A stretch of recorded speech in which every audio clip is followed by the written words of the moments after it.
Então nós vamos proceder agora à unção e consagração, e precedendo aqui uma explicação rápida, preliminar sobre a faixa. E disse o Senhor Deus: levanta-te e unge, porque este mesmo é.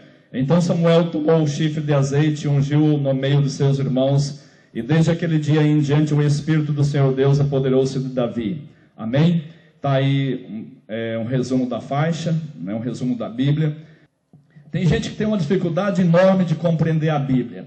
Vocês, quando eram recém-convertidos, lá nas primeiras letras das palavras sagradas, vocês às vezes tinham uma dificuldade enorme. Muita gente acha a Bíblia complexa, controvertida, cheia de figuras, linguagem figurada, tropológica e de tipologia. Mas nós vamos explicar a Bíblia aqui em apenas 10 minutos para vocês. Pois bem, se perguntarmos aí para vocês quantos anos tem o ser humano na face da Terra, aí vocês já vão ficar, não é? Cada um vai jogar uma data, porque a ciência, através do carbono 14, lança tanta teoria que tem 100 milhões de anos, tem 200 milhões de anos. Então vocês vão, segundo a ótica de cada um, eles vão explicar a idade do ser humano na Terra. Agora, com base na Bíblia e com base na história geral, universal, nós vamos compreender que o ser humano tem 8.090 e poucos anos na face da Terra, que Adão e Eva, que Adão foi criado na face da Terra, cerca de 8.090 e poucos anos. Começando lá na eternidade, Deus é só um. Toda a teologia começa dizendo isso, dizendo que Deus é o alfa, o princípio, e que Deus é o fim. Então Deus é só um, que se manifesta em 3 pessoas: o Pai, o Filho e o Espírito Santo. Então Deus é a Trindade Santa. Começa a teologia aí. Todo curso de teologia inicia por aí, não é? Então nós estamos cientes disso. Nós somos evangélicos, cremos no Senhor Jesus, na sua doutrina, Ele como o Deus Filho, que veio, se encarnou, manifestou entre nós, e vimos a sua glória. Então compreendemos tudo nessa área. Os evangélicos, nós os crentes, esse grupo aqui, que está aqui, é o grupo mais privilegiado do mundo. Nós somos as pessoas mais privilegiadas do mundo, porque somos as pessoas mais sábias do mundo. Os crentes, os estudiosos da Bíblia, são as pessoas mais sábias do mundo. Aí os outros que não são evangélicos vão pensar: mas esses crentes estão se achando, estão muito convencidos. Mas na verdade o que nós não estamos aqui elogiando ninguém, estamos falando a realidade. Vocês não vieram de longe para escutar elogios, mas sim ouvir a realidade daquilo que você é, que muitas vezes o crente, ele em determinados momentos, numa fraqueza emocional, ele fica em baixa, não sabendo ele que ele é a pessoa mais privilegiada do mundo, o filho do rei, e que dentro de pouco tempo será um extraterrestre, vivendo na Jerusalém Celeste, lá na glória para todo sempre. Vocês chegaram aqui, soldado raso, cabos, às vezes desencorajado. Muitas pessoas chegaram aqui dizendo: eu vou naquele local, porque essas pessoas pensaram, já está me faltando tudo, já me falta a família, já me falta a igreja, já me faltam os amigos, e já até oraram para Deus: se for assim, Deus, me tira, porque está muito difícil. Mas vocês vão voltar reestruturado emocionalmente. O Espírito de Deus vai apoderar de você com uma força tão grande, e você será um guerreiro destemido. E a partir de hoje, pensa numa patente grande do serviço militar dos homens seculares. É nesse exército de Deus onde Deus vai hoje trocar a tua patente. E você que estava com uma visão minúscula, pequena, de uma igreja com 50 ou 100 membros, Deus vai trocar a tua visão, e vai botar na tua mente o desejo de ser o pastor presidente de uma igreja com 1000 membros, com 3.000 membros, uma igreja grande, porque você será a partir de hoje um major, um general, uma pessoa altamente qualificado por meio do Espírito Santo. E essa será a sua divisa. Eu profetizo esse ano em tua vida, e você voltará com forças redobradas para a sua cidade. Aqui o ser humano, quando Deus criou a terra, os elementos que Deus usou para criar a terra, podem ser 100 milhões de anos, 200 milhões de anos, não importa. Quando Deus criou Adão e Eva, no ano 0 da criação, começou ali então, até o dilúvio de Noé, ocorreu naquela época 1656 anos, da criação de Adão e Eva até o dilúvio de Noé. Quando ocorreu o dilúvio de Noé, o historiador César Cantu, o maior historiador de todos os tempos, na coleção de 60 volumes, ele fala que a história geral regride, ela vai até essa época da região da Suméria, dos sumerianos, no ano 4200 a.C. Dali se perde em dados históricos, e a história geral não consegue afirmar mais nada. Então é ali que ocorreu o dilúvio de Noé, nessa época, 4.430 anos antes do nascimento de Cristo. Então nessa época do dilúvio, até o nascimento de Cristo, temos algumas civilizações aqui que não estão registradas na Bíblia, porque a Bíblia faz um resumo que já pula 1.000, 2.000, 3.000 anos, que é a civilização do Egito, primeira Suméria no ano 4.200, depois do Egito 3.200, depois a primeira Babilônia, lá do Código de Hammurabi, né, lá do olho por olho, dente por dente, e depois veio Israel no ano 1830, porque no ano 1870 Deus tirou Abrão lá de Ur, da terra dos caldeus, do meio da sua grande parentela, e trouxe com a pequena parentela para Israel. E houve fome na Canaã terrestre, e Israel foi para o Egito, ficou ali sendo escravo 400 anos no Egito, e foi liberto por Moisés no ano 1420, e Moisés, lá no deserto, recebeu a tábua da lei, lá no Sinai, onde Moisés conversou com Deus e viu Deus pelas costas.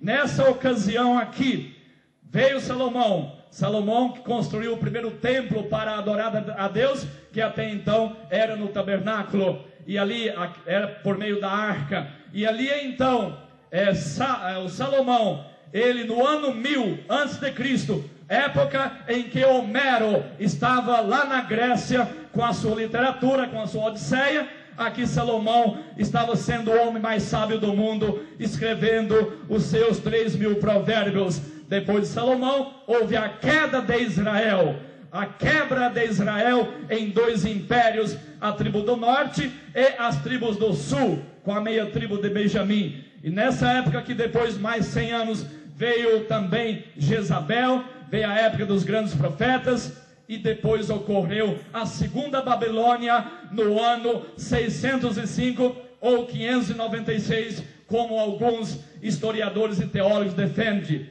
E nessa ocasião, Israel foi cativo lá para a Babilônia, onde Sadraque, Mesaque e Abidnego orava, onde ali Daniel também orava, e ficaram ali escravos por algum período, e através da rainha Esther, houve a libertação, e no ano 400 e pouco retornaram novamente para Jerusalém, e houve o período interbíblico, onde de 438 até na época de Cristo, não tivemos livros bíblicos escritos nessa época. Então a Bíblia, ela tem 1656 anos, que durou para ser escrita. Começou com o Pentateuco lá no deserto do Sinai, por meio de Moisés, e terminou com João. Nasceu a criancinha ali em Belém de Judá, cresceu, manifestou-se a glória de Deus, e nós vimos tudo aquilo, o resplendor do amor de Jesus, implantando a doutrina do perdão, resumindo os 10 mandamentos em amar a Deus sobre todas as coisas, e o próximo como a ti mesmo. E o Senhor Jesus, ele disse. Antes da sua missão, antes de subir para o céu, ele reuniu os apóstolos, e ele deixou uma ordem: portanto ide, Mateus 28, portanto ide, fazei discípulos de todas as nações, batizando-os em nome do Pai, do Filho e do Espírito Santo. Cristo criou a igreja. A história achou tão importante que zerou, ano zero. Então de Cristo até o dilúvio de Noé, 4.430 anos. Do dilúvio até o nascimento, até a criação de Adão, 1.656 anos, que está na Bíblia. Então até o dia de hoje, mais 2.011 anos. Quem tem caneta, soma aí, por favor. Soma aí, 1.656, mais 4.430, mais 2011. Vamos ver quantos anos tem da criação de Adão até hoje. Então, nós temos 8.097 anos na face da terra, o ser humano. E aquela teologia da Lei de Varginha, ET. Não! Deus só tem propósito para com a terra. Não existe ser humano em outro planeta, apenas a terra. Extraterrestres seremos nós que seremos os extraterrestres, a partir do arrebatamento. Quem morre em Cristo, o seu espírito já vai dormir no seio de Abraão, nos braços de Deus, e a sua matéria fica no túmulo. Mas no dia do arrebatamento, esse túmulo de um corpo, de uma pessoa que era obreiro de Deus, haverá de ficar vazio, e a pessoa haverá de ouvir o ressoar da última trombeta, e haverá de subir ao encontro do Senhor Jesus nas nuvens, que pode ser nuvem de ar ou de anjos. E então aquele que morreu sem Deus, o corpo dele vai continuar aqui no túmulo. Dá para olhar aqui? O túmulo continua com o corpo, porque o espírito dele já está no inferno, que teologicamente entendem o centro da terra. Mas nós, sim, seremos extraterrestres. Então, igreja, prepara, guerreia muito. Você tem pouco tempo para fazer muita coisa, e existem multidões que estão morrendo sem da salvação participar. Então vá, ou gemendo, ou chorando, ou com dor, vá em busca das almas. Você tem pouco tempo para juntar tesouro na glória, e dentro de pouco tempo haveremos de ver os nossos pés se distanciar dessa terra em busca da Jerusalém celeste, ao encontro do Senhor Jesus Cristo. O arrebatamento haverá de acontecer num prazo bem mais curto do que você está pensando. Um dos meus primeiros livros foi Terceira e Quarta Guerra Mundial, sobre escatologia. Inclusive esqueci de trazer para hoje ali. Então gosto muito da área escatológica. Li todos os livros do Vimalgo, do Abrão de Almeida, do CPAD. Todos os livros de escatologia que existiu no mundo, eu li. Tenho uma coleção de mais de 200 na minha casa.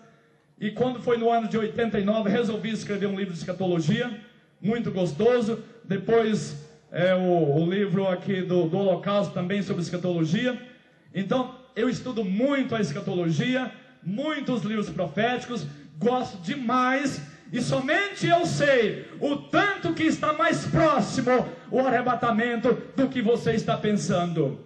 Eu tenho ciência disso, porque a escatologia me afirma isso. Então você tem pouco tempo para evangelizar muito, senão você vai chegar no céu pobre, sem almas nas mãos, para oferecer para o Senhor Jesus, para trocá-las por coroas e galardões, para viver eternamente na glória. O arrebatamento está chegando, a grande tribulação vai começar no primeiro segundo após o arrebatamento, onde esse mundo será dominado pelo anticristo, a besta, o falso profeta, e vai carimbar o povo com o 666. Hoje nós temos 7 bilhões de pessoas. 7 bilhões de pessoas na Terra hoje. Tem algum engenheiro? Nós temos médicos, temos uma meia dúzia de advogados. Tem algum engenheiro para fazer a conta? 5% de 7 bilhões de pessoas? Ou alguém bom de matemática pode falar quanto que dá? 350 milhões de pessoas. Apenas 350 milhões de pessoas serão arrebatadas. agora, no dia do arrebatamento, que está para acontecer a qualquer instante. E os outros 95% vão entrar durante aqui o período da grande tribulação, que é a terceira guerra mundial. E vão morrer quase todos, com os castigos, a saraiva, o juízo de Deus, caindo pedra de 30 quilos na humanidade, vindo câncer solar e matando 1/3 da humanidade, e aí as guerras mortíferas e doenças por todo local. E ao chegar no final da grande tribulação, o Senhor Jesus vem novamente com a igreja, agora para fazer aqui, no final da grande tribulação, aquele momento de julgar o remanescente e entrar os judeus para o milênio e viverem 1000 anos, que está no livro de Isaías, que é o evangelho do milênio. E nesse final dos 7 anos, o Senhor Jesus virá conosco. Apocalipse 19, versículo 11 diz que o Senhor Jesus veio na frente, o cavalo branco, e todos nós atrás, símbolo de pureza, de justiça, para fazer aqui um julgamento no final dos 7 anos, que não será ainda o juízo final, mas apenas do remanescente vivo. E depois então haverá de acontecer o milênio, onde as mulheres terão a 150 filhos, a 200 filhos, onde os animais serão mansos e brincarão com as crianças, onde o sol brilhará 7 vezes mais e a lua terá o brilho de um sol, então não haverá noite durante o milênio, onde o poder de Deus irá convergir para Jerusalém terrestre, e vindo a sombra da Jerusalém celeste, pairando por cima da terrestre, e nós dentro dela, e haveremos de ser reis e sacerdotes perante as nações. E nesse período do milênio, no final do milênio, a população será tão grande, com 22 bilhões de pessoas, está no livro Holocausto, e aí haverá de descer fogo do céu. Num pouco de tempo, Satanás será solto e vai realmente, novamente, levar o povo contra Deus. E mais uma vez, uma pequena parcela vai servir a Deus, e a parcela maior, se for pela previsão estatística de hoje, 95% da população lá, ela vai perecer no fogo, para daí a alguns minutos subir para o juízo final. E esses 5%, pela estatística de hoje, porque naquela época, naquele período lá, não haverá sequer o Espírito Santo, naquele pouco de tempo. Então em poucos meses, de 6 a 12 meses, o Satanás vai fazer uma lavagem cerebral nos 22 bilhões de pessoas do milênio, e vai ali aquele povo morrer, e depois, para poucos minutos após serem ressuscitados e serem lançados de corpo e alma no lago de fogo. Então, querida igreja, a escatologia termina aqui. 95% lá vão ser queimados e vão para o juízo final, e os outros 5% serão os judeus que vão entrar na nova terra do Apocalipse 21, porque Deus prometeu para Abraão, Moisés e vários outros profetas dar a terra em perpétua possessão para os hebreus, e ali então eles terão a sua oportunidade de entrar na nova terra do Apocalipse 21 e viver naturalmente aqui na terra eternamente. E você então estará lá ao lado de Deus no juízo final do trono branco, presenciando aqui a morte de todo aquele rebelde que um dia ouviu a tua palavra pregada e não quis dar crédito, e ela não volta para Deus vazia, nem que seja para no dia do juízo final condenar aquela pessoa, que a pessoa vai ser condenada no juízo final pelas más obras. E a principal má obra que uma pessoa comete é a obra da rejeição da palavra de Deus, pregada por um obreiro que é você, eu e todos nós aqui na terra.